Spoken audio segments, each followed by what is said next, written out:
What's up, everybody? Welcome to the first episode of the Entertainverse podcast. This is Andre, and hope everyone's having a great day or night or wherever you are. There's a lot of big news coming out today. Not just today, but it's been one heck of a week. Some tragedies and some major news in the entertainment industry. Let me get to the first. Unfortunately, we had some tragedies this week, over this past 3 days.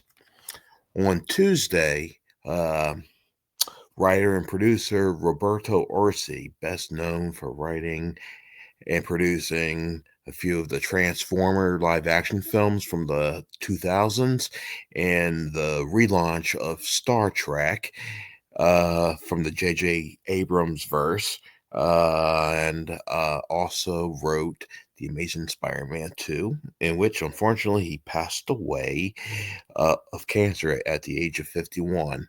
Rest in peace. And yesterday, on Wednesday, the 26th of February, Michelle Trachtenberg passed away. She's been mostly known as from television for a very, very long time, starting out in Nickelodeon doing Adventures of Pete.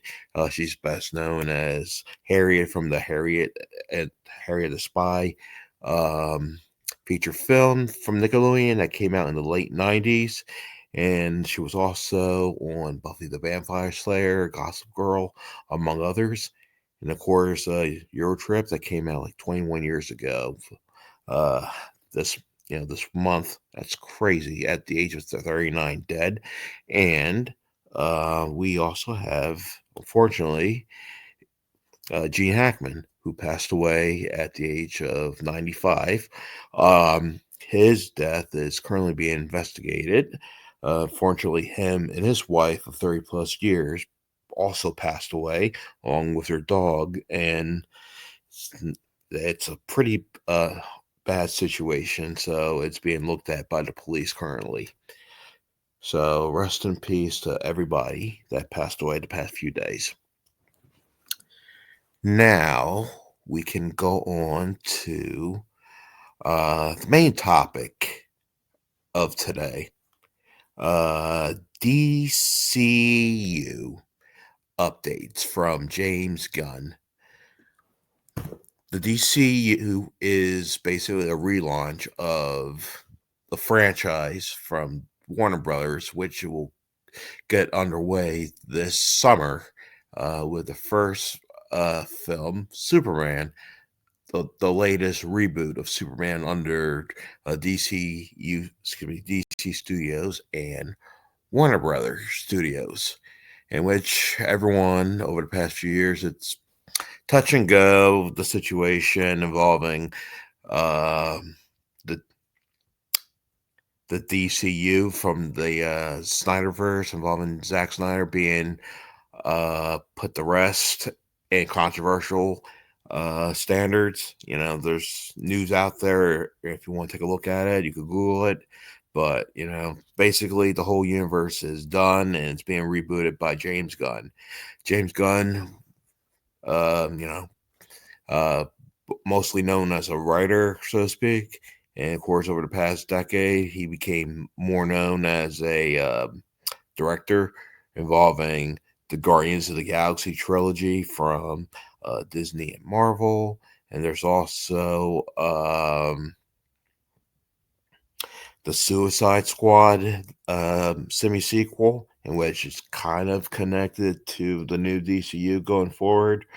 And of course, the Peacemaker show that came out a few years ago, in which he was mostly involved as a writer and director, and which he's also doing the same thing for the season 2 that will be out later this year.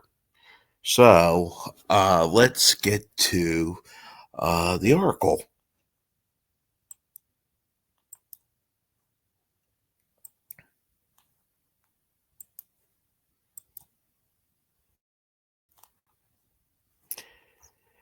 Okay, this is coming from Variety. The title states DC Studios updates involving Batman movies, a Teen Titans film, and a possible Penguin season 2. And why did James Gunn posted a photo with uh, Zack Snyder? And I'm going to scheme through this article and get to the good stuff. Apparently, there was a presentation at Warner Brothers involving the slate of upcoming films from the DCU. The 23, in which James Gunn put out like a YouTube video of what was coming out in the future. So, of course, there were some changes. It's always like that with slates. DC and Warner Bros. Didn't learn after what happened with the Snyderverse. You introduce a bunch of stuff, and most of it never came true. So, still up to this day, annoys me. All right. Let's get down to some updates. Recently there was a announcement in the trades of a possible Sergeant Rock film, and what's it called? His name, excuse me, Daniel Craig has withdrawn from consideration from from the title role. Of course, in addition to that, there's a confirmation of a handful of other projects, including the Batman villain Clayface, which was confirmed. Clayface is getting a film, and a Teen Titans film is also in the works too. And Blue Beetle uh, is getting an anime series in which it'll focus on the cast from the film that came out back in 2023. Highly underrated, in my opinion, and which, in my opinion, should have made a lot more money and should have continued. But well, that's a whole different issue. Um, about the Clayface film, James Gunn mentioned about it's hard enough making a good movie with a good script. It's almost making a movie with a script that you were in on the run.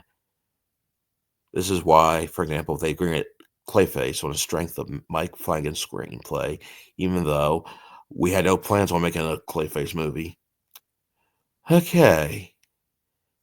And of course, it's different from DC's counterpart in Marvel Studios, in which they famously announced many movies and their release dates without anything close to a finished script. But that was an issue in 2003 at the presentation of the upcoming DC films.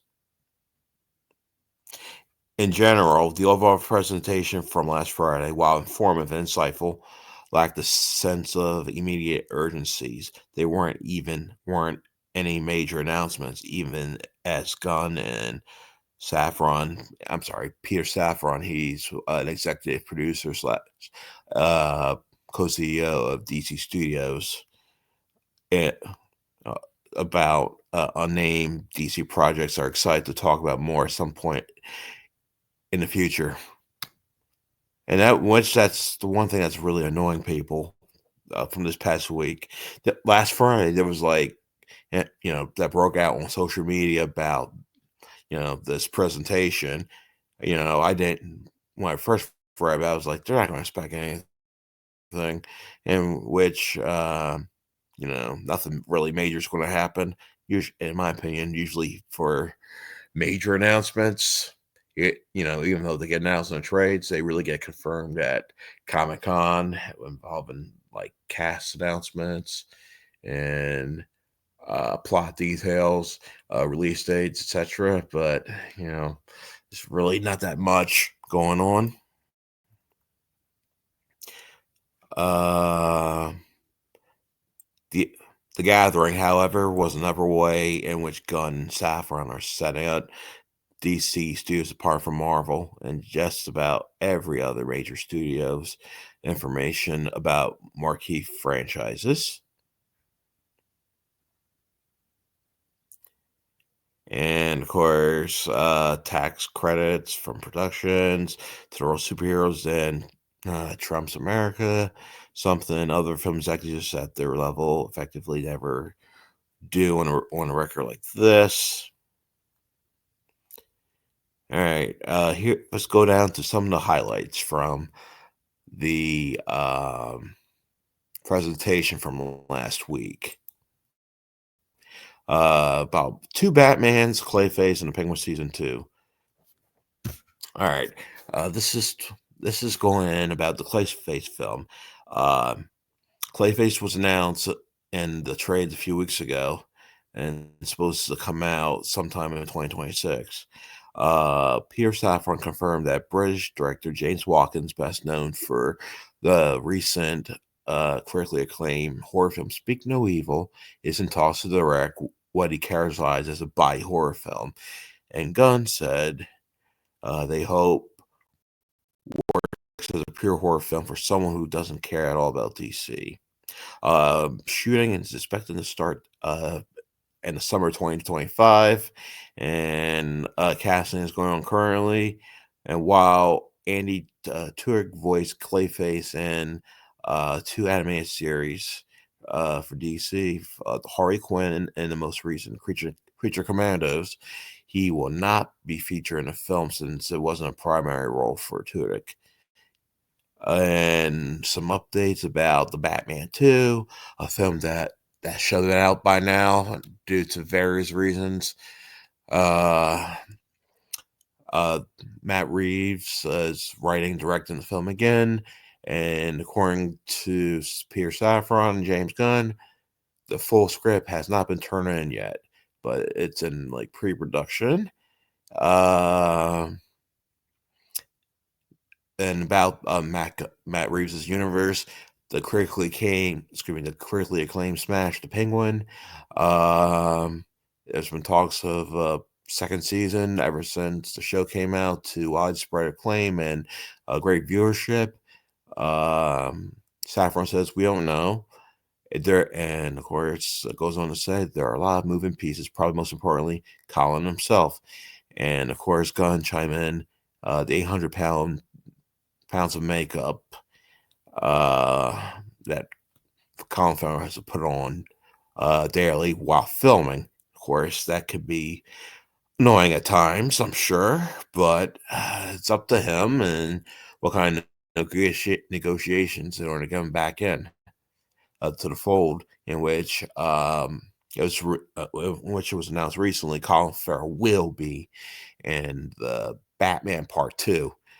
That will be out in either 2026 or 2027. So we shall see. And DC Studios also remains in active development for the upcoming Batman: The Brave and excuse me, the Batman: The Brave and the Bold. The film meant to bring the Dark Knight into the main DCU. Reeves's Gotham verse involving Robert Pattinson's Batman will continue to exist in its own timeline. According to Safran, says that story is coming together nicely, and Gunn's uh, added that he's been focused on the project, given everybody knows I love Batman, and of course, since Matt Reeves' Gothamverse exists its own timeline, Robert Pattinson will not, and of course, very unlikely, will not, unless the things change, in which everything changes a lot in Hollywood. He will not be in consideration for the DCU Batman, but he did not foreclose the possibility that the DCU version of the character could show up before his titular film. Gunn says, "I would not rule out. I would. Excuse me. I wouldn't rule out anything. He could show up somewhere else, but the actor does not exist. If it were to, in my opinion, if it were to cast a Batman and start him out small, put him in a Clayface film because Clayface is a Batman villain and maybe maybe a small appearance, like you saw for those who saw the Creature Commandos series at the very end of season one, end up seeing the Batman silhouette, the traditional bulky Batman, in which that would, probably be James Gunn's as Batman going forward. Someone who's tall, bulky, could come across as Bruce Wayne, but we'll see what happens down the road. And about the animation side, three new series, including the Blue Beetle and Dynamic Duel. It was announced, of course, back in October that the Dynamic Duel from DC Studios was announced to be in pre-production. It will focus on the two Robins, the first Robin, Dick Grayson, followed by the second Robin, Jason Todd, and of course, that involves them being in orphan homes. I believe that was part of the plot. Saffron says it provides a kind of perfect on-ramp for family audiences into the world of Gotham. It's still in active development, but there's also the Blue Beetle animated series that was in active development several months ago. And of course, it will continue the events from the 2023 feature film, in which I said at the beginning, it was very underrated. I wish it did a lot more at the box office, but we could thank Warner Brothers for screwing that up. Saffron says expect the executive producers Angel Manuel Soto, who was a director in the first film, and Gareth Duntnet Akur, who wrote the screenplay, to present the project for possible green light pretty soon. Which I am probably be green light. I mean, the first movie did well with audiences, but nobody came to see it because let me go back in the time machine a little bit. Back in late 22, when when the announcement came out saying, "Hey, the Snyderverse was being canceled," and there were like four movies being coming out around 2023, like The Flash, Aquaman, Shazam, and Blue Beetle. Aquaman, if you am looking at box office, did the most business, in which Jason Momoa used to no longer be playing Aquaman unless it's a Snyderverse gets restored or restored or come back in some way down the road. He's going to be Lobo in the upcoming Supergirl film that will come out in the 2026. And of course, that was the most, that made the most money. But Blue Beetle, of quality wise, between Flash, Shazam, that, and Aquaman, it was the best of the four. Too bad nobody really came to see it. Although I really enjoyed the actor in it. He was on the Cobra Kai, Cholo Moye. There was more announcements saying that younger the animated series to be younger skewing by executives over at Warner Brothers. There's also going to be like My Adventures with Green Lantern. We'll focus on high school student Jessica Cruz. There's going to be a DC Superpower show. It'll focus on Flash, Plastic Man, Aquagirl, Green Lantern, and Terror. And a Starfire show will focus on the origin story of the fan favorite titled character, best known for her time in the Teen Titans. And if you're watching this on video, you see the logos for the upcoming. And of course, more news about Teen Titans, Size of the Rock, and other rumored projects. Gunn and Saffron engaged in some of the most telling exchanges wherever they were asked about DC projects. Like I mentioned at the beginning of the podcast, Daniel Craig was never attached for that Sergeant Rock film.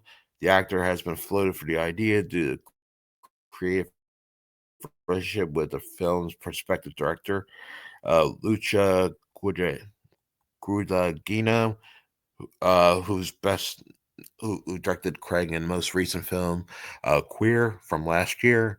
But Saffron says, but we never met with David. He was just an idea. It would have been cool to see Daniel Craig in another big budget franchise since he did it with Bond. Although, based on reading about him over the years, he's not really the type of guy who likes doing all these mega action adventures. I think I tire him after a while doing the 5 Bond films. And of course, he's going back to smaller scale stuff, so more power to him. And of course, Gunn said we never even announced Sergeant Rock. Well, we'll see what happens down the line. And of course, there was some confirmation that the Teen Titans film is in development. Pierre Safran says the script's not ready. Anna Nogura, who wrote the upcoming Supergirl Woman of Tomorrow, she's also writing that.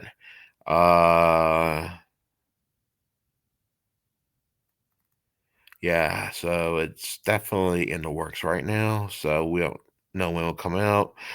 A Deathstroke Bane film is definitely in the works. It's gonna be cool to see Deathstroke in his full glory on the silver screen, since we got a taste in the Justice League versions, the theatrical and the Snyder Cut version with Joe Manganiello, in which that's not going to happen at all. But it would be nice to see an actual Deathstroke on screen with Bane. Uh, the script is being written by Matthew Orton, who wrote Operation Final, Moon Knight, and he has some rewrites for the most recent Captain America: Brave New World film. Saffron says, "You say that like we said that there's a Deathstroke Bane script." He smiled. He kind of, and of course, he confirmed that it's kind of like a Deathstroke Bane story, which from the way it looks, we're gonna get a Deathstroke Bane film. When will come out, I don't know, but we'll see. And of course, after fleeing the questions about passing playing Batman, Gunn side with expiration. These questions came out. These questions before headlines because they say, "Have you ever talked about this?" We've talked about it literally every pretty mission on the way to coming into the job. In terms of how we were going to handle it, what actors were going to continue, what we were going to merge, what talked about everything. Have we ever talked about Grant Gustin? Yeah. Have we ever talked about Rob Patterson? Yeah. We've talked about all those things, but seriously, conversations? No. Gun. And about other projects in which they're probably delayed or may not happen at all. There's Booster Gold, Paradise Lost, Swamp Thing, Waller, and The Authority. Gunn and Saffron also briefed reporters about the status of some of the other projects that first came out in 2023. The prequel series Paradise Lost focuses on the Wonder Woman franchise. That's of course not connected to the Snyderverse whatsoever. It's a reboot. And of course, Booster Gold,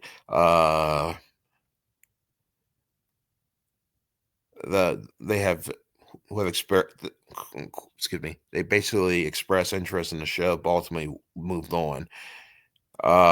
So basically, I don't think those shows may not happen at all. So we'll see. And three other titles don't quite have that much win in their sales either.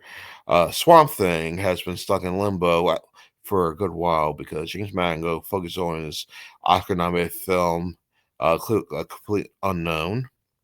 This Peacemaker spinoff series Waller with Viola Davis has been struggling with the right script. The show, it was meant to precede season 2 of the upcoming Peacemaker show, in which will be out this August. Also, had to be reconceived after Peacemaker wound up going to production first. The project that suffered the most is The Authority. Uh, the movie was supposed to follow the events of Superman and attract a team of superheroes who adopt a more unsparing and justify the means philosophy than the Man of Steel. They're basically badasses, in my opinion. Uh, it's in the back burner right now. Saffron says it's a it's a very, very big movie. If you're going to the Authority property, and some story elements perhaps that are in Superman, and some of the other films that we fast tracked stepped a little bit on the Authority. And Gunn has mentioned that the script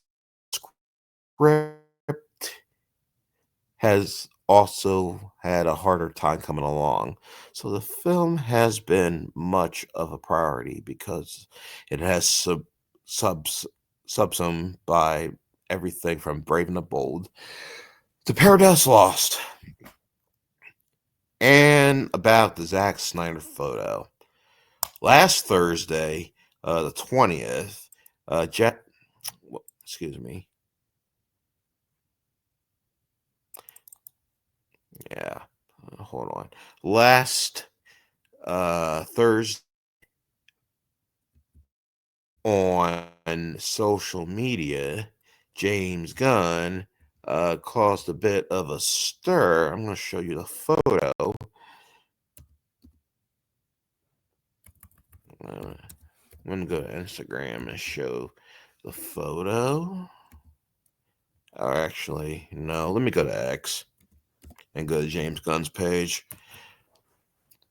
Yeah, just let everybody know this is a new computer, so I must show you my signing credentials.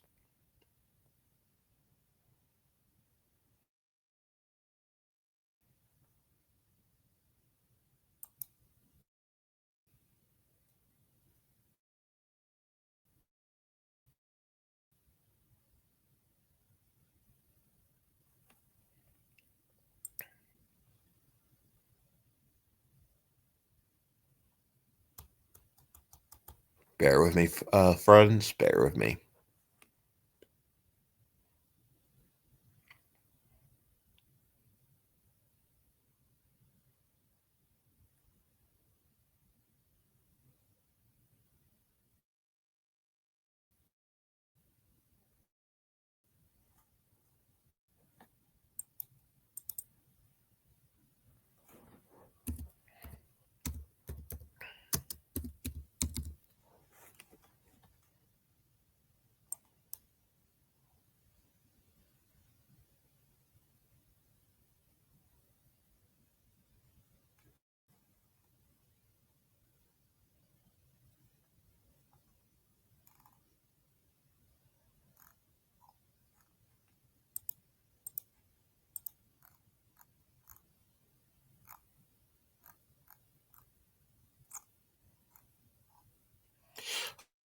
Okay.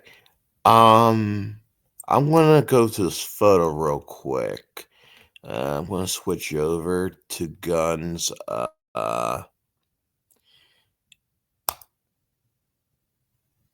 gonna go over to Guns X page, Twitter X page, and I'm gonna show you that photo.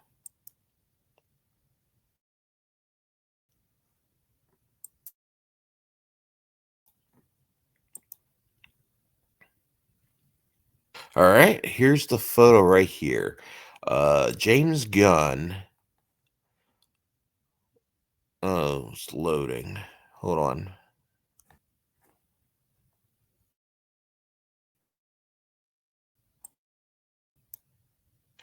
Had a photo snap with Zack Snyder recently. Zack Snyder, uh, came up with the Snyderverse from 2013 only up to technically the universe died at 2021 with the release of the Snyder Cut on streaming, and of course all the other films that came after with most of them had his name on as producer, in which he wasn't involved at all. Of course, Snyder had to walk away uh, from his creation due to various reasons involving just family, professional issues with the old executives at the time over at Warner Brothers, uh, family tragedy involving his daughter.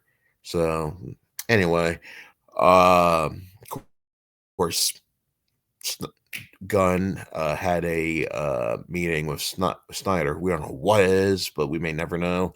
Maybe down the road we'll hear something, and that's probably kicked off the whole speculation today. Last week, saying, "Oh, is the Snyderverse going to get restored? We don't know. We don't know. Come on, bring it back." In which, hey, I was a fan of the Snyderverse for the most part, but it's just frustrating. Hey, stranger things could happen. Michael Keaton came back as Batman, so who knows at this point. But for those who don't know, Gunn and Snyder, they worked together before over like 20 years ago. Um, yeah, James Gunn wrote the remake of Dawn of the Dead, which Snyder produced. The film doing well with critics and making a decent money at the box office. That was breakthrough fail for him. And then, of course, he wanted to make 300, and he really broke out to be a popular, popular film director. For blockbuster filmmaking. So, all right, and Gunn posted this last week, this photo, and he wrote, "Always a pleasure come out catching up with my friend Zack Snyder, consummate filmmaker and a doubly consummate storyteller.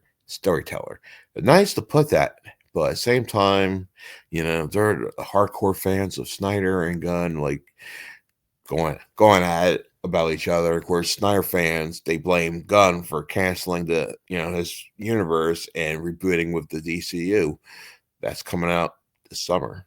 So that's a base that's I'm not going to touch. All right, and I'm going to get back to the article.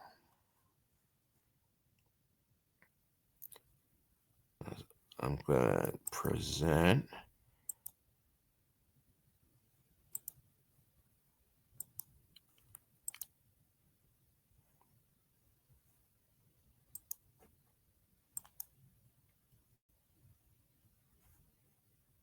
All right, about the photo. Yeah, and like we want, basically what I basically explained about the history between Snyder and you they're cool. They seem cool, but I'm not going to investigate their friendship. That's their business, not mine. Um, he, Gunn was asked if the film meant that they discussed a possible creative said Snyder, who known each other since Snyder directed Gunn's script for 2004's Dawn Dead, sometimes talk about different things, but they took the picture just specifically because they knew it would melt the internet, in which they were right. People have this view that somehow we have pitted against each other. It's odd to have someone who you're friendly with in real life, but the guy that is positioned as your Lex Luthor, or I his Lex Luthor. Between factors online. Yeah, and like I said, I'm not getting involved in that beat. That's a BS. Let the fans figure it.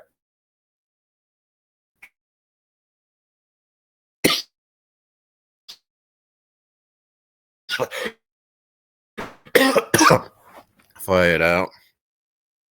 When it sounded like the creative mandates Gunn and Saffron had set for the larger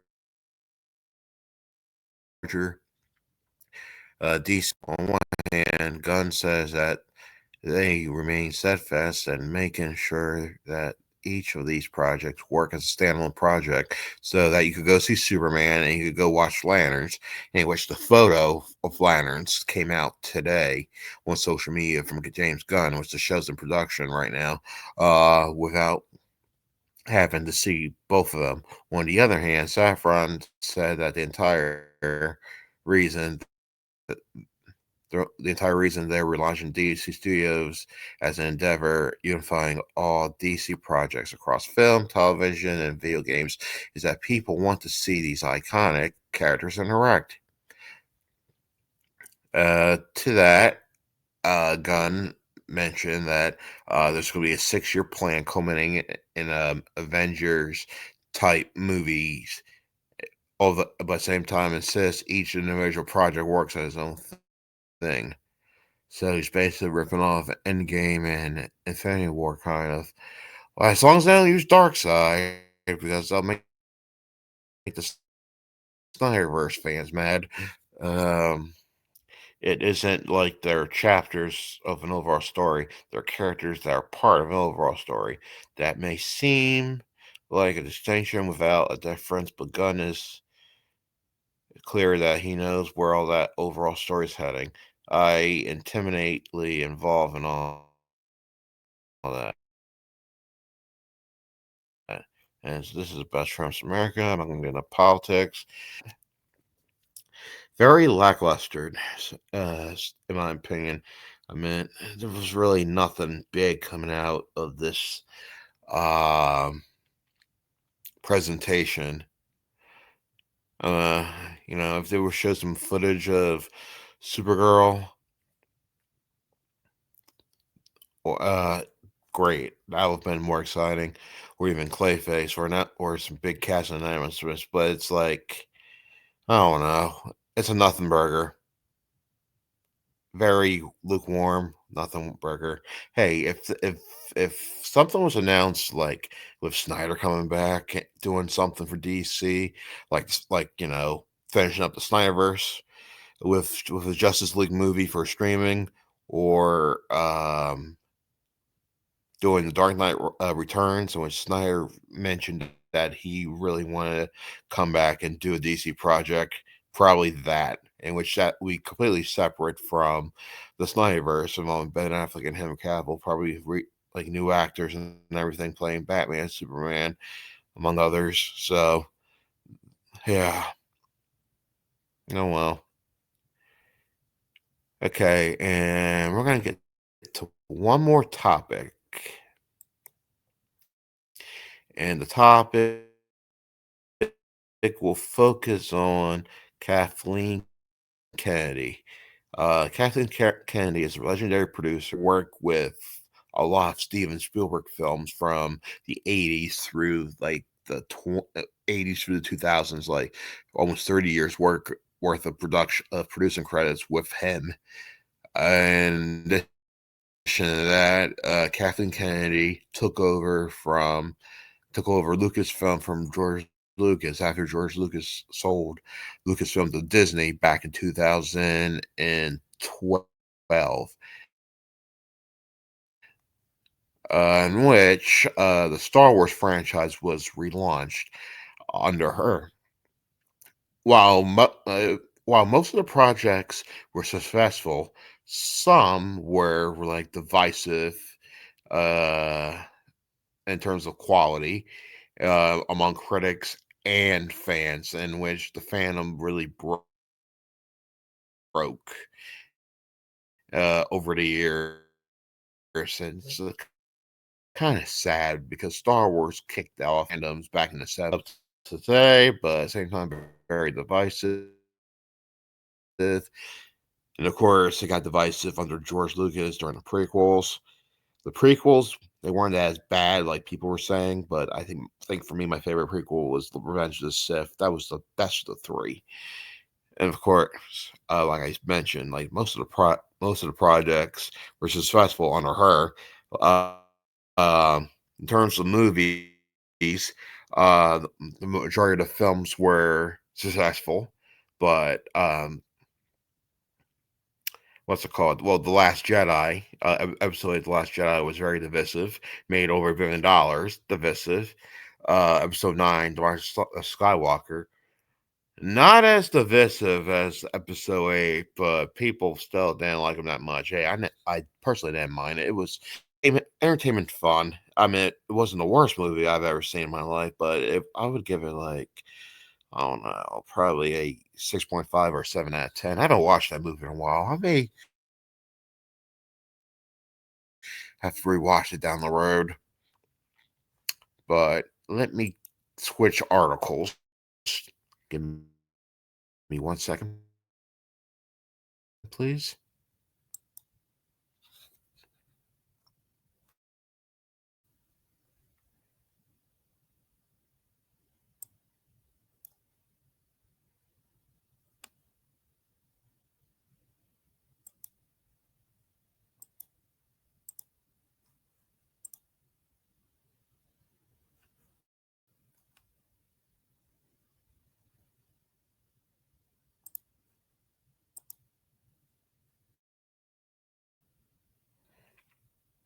All right. We're gonna go over this last article of the day.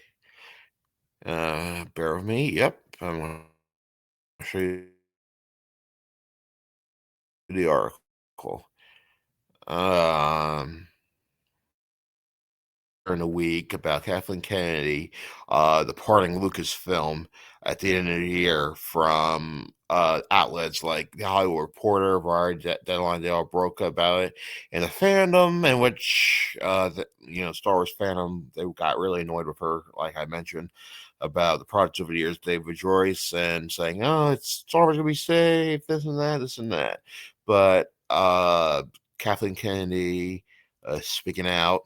She's not retiring soon, but she's going to be involved in Star Wars projects for years to come.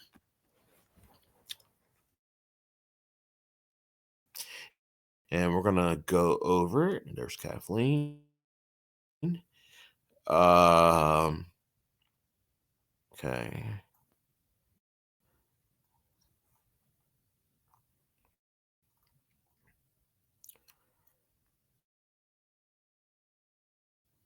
And of course,